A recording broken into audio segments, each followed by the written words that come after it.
Praise the lord. ఈరోజు దేవుని వాగ్దానము.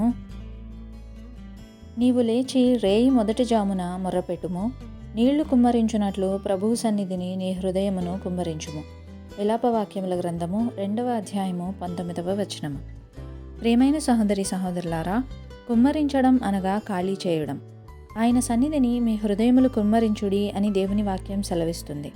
మన హృదయాలలో ఉన్న దుఃఖమును, పాపమును, చింతను దేవుని సన్నిధిలో మనం కుమ్మరించి ప్రార్థించినప్పుడు ఖాళీ అయిన మన హృదయాలను దేవుడు తన కృపతోనూ, సంతోషముతోనూ, సమాధానముతోనూ, ఆశీర్వాదాలతోనూ నింపుతారు.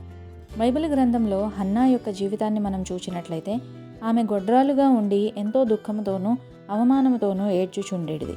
ఒకసారి ఆమె దేవుని సన్నిధిలోనికి వెళ్ళి తన హృదయాన్ని కుమ్మరించి ప్రార్థించినప్పుడు దేవుడు ఆమె హృదయాన్ని సంతోషముతో నింపి ఆమె అవసరతలను తీర్చారు. నాట నుండి ఆమె దుఃఖముఖిగా ఉండుట మానెనని దేవుని వాక్యం సెలవిస్తుంది.